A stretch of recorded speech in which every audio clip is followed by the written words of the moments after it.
তুমি যে কিছুদিন আগে মালদ্বীপ ঘুরতে গেছিলা, তুমি কোন ছেলের এনে ঘুরতে গেছিলা? সত্য কথা বলবা ক্যামেরার সামনে। আমি কোনো ছেলেকে নিয়ে ঘুরতে যাইনি, আমি আমার মতো ঘুরতে গিয়েছিলাম, বাট প্লেনে আরো 200 জন যাত্রী ছিলেন। এখানে অনেকেই তোমার কমেন্ট বক্সে বলতেছে তুমি নাকি সুগার ডেডি নিয়ে ঘুরতে গেছো এন্ড অনেক পাবলিকের সাথে গেছো, এমনকি আরো কিছু দেখলাম কিছু ছেলের সাথে তুমি সমুদ্রতে ভিডিও করতেছো।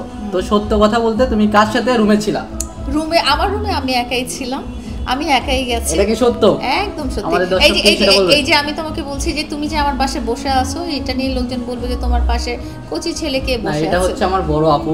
আমি কোচি না, ঠিক আছে, আমি তো না বড়, আমার যথেষ্ট বড় দাড়ি মারি সবকিছু হইছে থাকবো। বাট আমি জানি মৃত্যুর আগে মানুষের ব্রেন 7 মিনিট কাজ করে খুব সুন্দর কিছু স্মৃতি মনে রাখার জন্য। ওই 7টা মিনিট আমি আমার বাচ্চাদের কথা, আমার মা বাবার কথা চিন্তা করতে চাই। জীবনে আমি তো টিকটক করি না, আমি কন্টেন্ট বানাই বলতে পারো, যে কিছুটা টাইমে লাইভ করি, লাইফস্টাইল ব্লগ করি, সেগুলোই আমি ছোট ছোট করে কেটে টিকটকে আপলোড করি।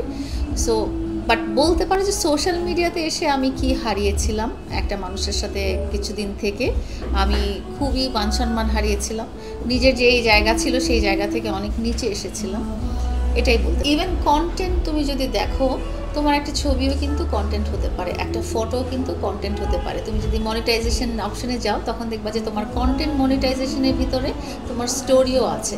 সো কন্টেন্ট মানেই যে সবসময় সেটা নাটক হবে এরকম কিছু না, কিছুই নাই। এটা হচ্ছে মানুষের আছে না, সোশ্যাল মিডিয়া দেখে মানুষের যে একটা মনের মধ্যে একটা ক্রেজ ফিল আসে যে আল্লাহ দেখতেছি, সোশ্যাল মিডিয়াতে দেখতেছি, মোবাইলে দেখতেছি।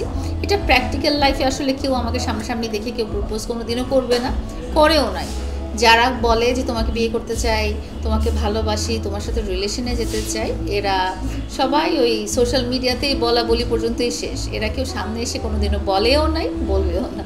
আমার মতো যদি কোনো সুন্দর কোচি ছেলে যদি তোমাকে প্রপোজ করে, তাহলে কি তুমি আজও অ্যাকসেপ্ট করবা তাদেরকে? জীবনে একটাই প্রেম করেছি,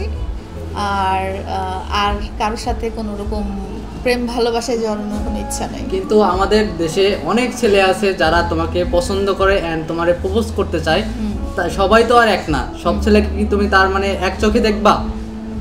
আমি এখন আর ওইখানেই যেতে চাই না। ওই যে বলে না, ন্যাড়া বেলতলায় একবারই যায়।